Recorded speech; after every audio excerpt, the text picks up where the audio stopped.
Over the past couple of years, I had started drinking a bit more.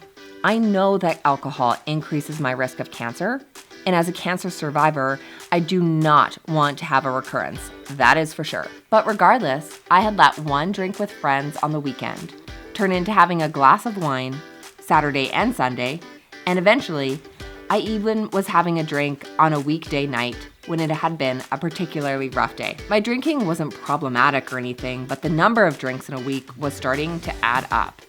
I made justifications for my actions. Well, this is a special occasion.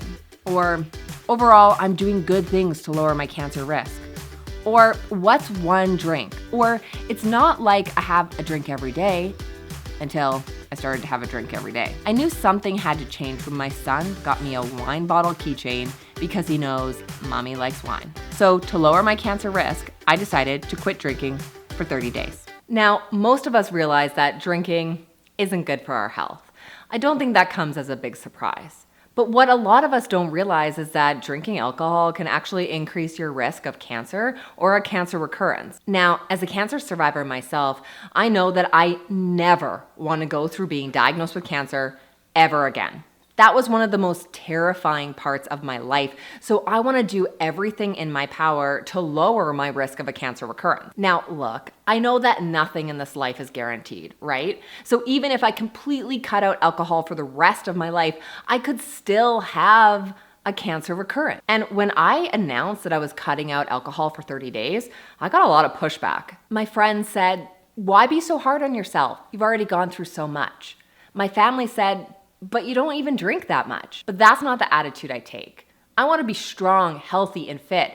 And if that means cutting out alcohol, then let's give it a try, at least for 30 days. The first thing I want to do is get rid of all the alcohol in my house. I'll be less tempted to have a drink if I just don't have it around. So let's go do that now. I knew I was drinking on the weekends or occasionally during the week with my husband, but without really digging in, I wouldn't know how much for sure. It's often pushed forward that drinking wine is better than drinking beer or cocktails, but when it comes to increasing your risk of cancer, they are all the same. The antioxidants found in wine that are defended as cancer fighting are pretty minimal. And let's face it, there are a ton of foods that you can eat and still get the same great antioxidants, just by eating grapes, for example.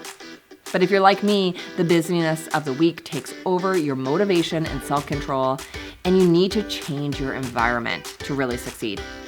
It's harder to have a drink when there aren't any in the house, so this all has to go. Changing my habit the first couple of days was tough, but even a week later, I was still being challenged. Okay, so I'm 7 days into this no alcohol challenge, and today's probably been the hardest day so far. So it's a weekend, so I was over at my sister's house, and everyone's sitting around the backyard having a drink, and of course I have to say no. Plus, then I get back home, I start doing some yard work, and come inside thinking it'd be nice to have a nice cold beer. Open the fridge, the only thing I find is water. So, nothing to see there. It's well known that alcohol is one of the factors that can increase your risk of being diagnosed with cancer. We know that women who drink less than 1 drink per day, so less than 7 drinks per week, they have an increased risk of cancer by about 9%. But women who drink less than 3 drinks per week, they increase their risk of cancer by only 4%. Presumably, if you drink even less than that, your risk will be even lower.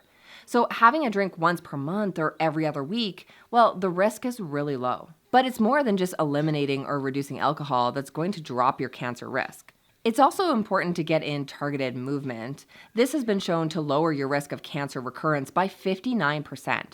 So walking every day and doing strength training is a critical piece to helping your body stay cancer-free.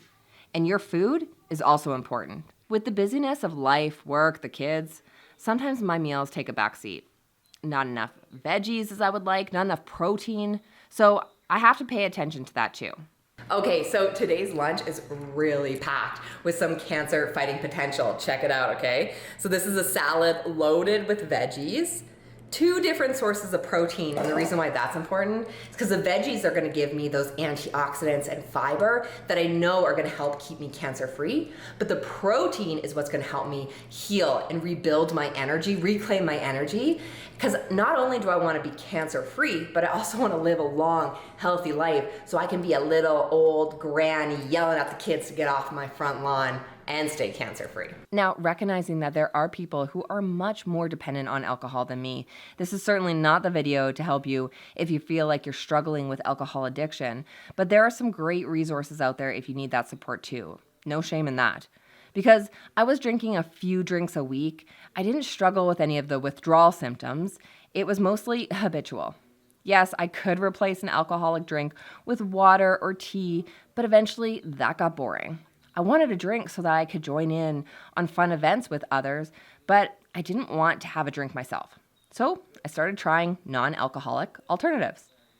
There has been a real explosion of non-alcoholic products on the market because more and more people are looking to cut back on drinking.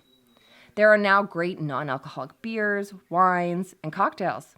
One of my favorites are these non-alcoholic Heinekens. They taste just like beer, but no alcohol. Now, I really wanted to do this 30-day challenge because I know that small changes in your habits, they really stack up over time to lower your cancer risk.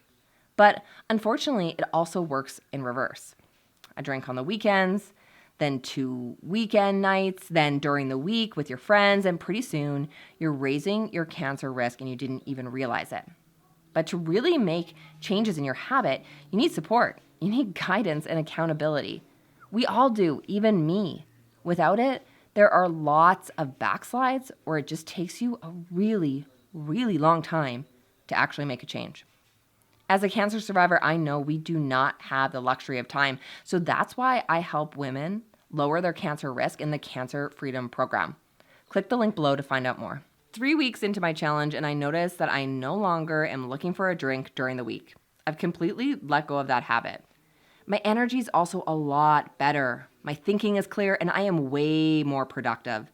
At night, I end up working out, walking the dogs, or cleaning up the yard instead of watching the same Netflix show and having a glass of wine. Okay, so my 30-day no alcohol challenge is done. And honestly, I feel pretty good. Definitely have more energy, clearer thinking, and my productivity has been higher. But going forward, I would like to have a drink on a special occasion or at a birthday party. Of course, you might be thinking, why not give up alcohol completely, right? Zero risk of it actually increasing your risk of cancer. But I think that in life, we were meant to enjoy things. Alcohol is still social for many of us, and some of us actually just like the taste. So if you find that you can personally cut it out completely, yeah, why not? But for me, I do want to keep things in moderation. Knowing that the risk is low, if I do keep the number of drinks down, well, then that will lower my cancer risk as well. That way, I don't have to be nervous about having a drink on an odd weekend or occasionally because I know the stats and the risk is actually pretty low. But I have talked a lot about targeted exercise, reducing your risk of a cancer recurrence by up to 59%. You might be wondering what to do, what movements, how often? That's exactly why I've linked up this next video here on targeted exercise for cancer survivors. If you want to lower your cancer risk by up to 59%, then watch the video here. I'll see you in there.